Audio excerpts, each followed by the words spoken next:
Kisah lengkap Nabi Daud alaihissalam. 1. Masa muda dan kemenangan melawan Jalut. Nabi Daud AS berasal dari Bani Israel, putra dari Isya. Sejak muda beliau bekerja menggembala ternak ayahnya, hidup sederhana, rajin beribadah, dan memiliki suara yang sangat indah saat melantunkan puji-pujian kepada Allah. Ketika kaum Bani Israel dipimpin oleh Raja Talut berperang melawan pasukan raksasa Jalut dan tentaranya, banyak prajurit yang takut. Namun Daud yang masih muda maju dengan berbekal ketapel dan batu kerikil. Dengan izin Allah, batu yang dilontarkan tepat mengenai dahi Jalut hingga ia tumbang tewas. Kemenangan ini membuat nama Daud sangat terkenal dan dihormati seluruh kaumnya. 2. Diangkat menjadi raja dan nabi. Karena kesalehan, keberanian, dan keadilannya, Allah mengangkat Nabi Daud menjadi raja sekaligus nabi bagi Bani Israel. Allah memberikan kenikmatan dan mukjizat yang luar biasa kepada beliau. Suara yang sangat merdu, burung-burung dan gunung-gunung pun ikut bertasbih bersama beliau saat melantunkan puji-pujian. Diberikan kitab Zabur, berisi puji-pujian, nasihat, dan peringatan bagi umatnya. Dikuasakan besi, beliau dapat membentuk besi dengan tangan kosong sehingga membuat baju zirah yang kuat untuk perlindungan peperangan. Sri, keadilan dalam memimpin.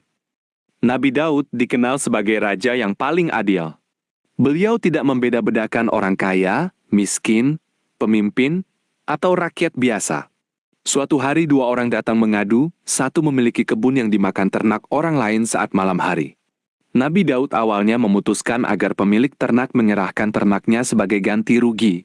Namun setelah mendengar penjelasan mereka lebih dalam, beliau menyadari bahwa keputusan yang lebih adil adalah pemilik kebun mengelola kebun yang rusak itu hingga kembali subur sebagai ganti atas kerusakan yang terjadi. Hal ini mengajarkan beliau untuk selalu memohon petunjuk Allah sebelum menetapkan hukum, ujian Allah, dan pertobatan. Suatu ketika Nabi Daud lengah sejenak.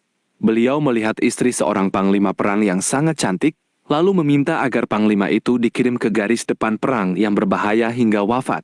Kemudian beliau menikahi istrinya.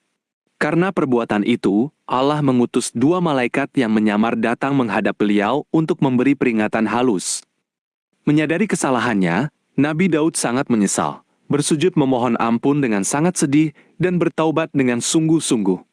Allah pun menerima pertobatannya dan mengampuni dosanya, serta mengingatkan bahwa kekuasaan dan jabatan hanyalah titipan, sehingga pemimpin harus selalu rendah hati dan menjaga amanah.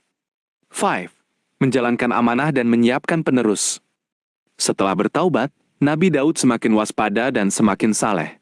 Beliau memperkuat negeri, menegakkan hukum Allah, dan mengajarkan isi kitab Zabur.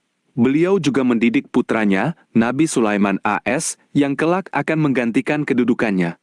Nabi Daud berwasiat agar putranya memegang teguh keadilan dan selalu bertakwa kepada Allah. 6. Wafatnya Nabi Daud AS.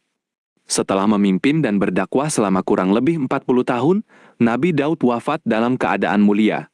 Sebelum wafat, beliau berpesan kepada seluruh rakyatnya agar tetap bersatu dan beribadah hanya kepada Allah Tuhan semesta alam. Inti pelajaran. Nabi Daud mengajarkan bahwa kekuasaan dan kemampuan luar biasa tidak boleh membuat sombong. Meski seorang raja dan nabi, beliau tetap manusia biasa yang bisa salah, namun yang membedakan orang saleh adalah segera menyadari kesalahan dan bertaubat dengan tulus. Beliau juga menjadi teladan tentang keindahan memuji Allah dan pentingnya menegakkan keadilan tanpa pandang bulu.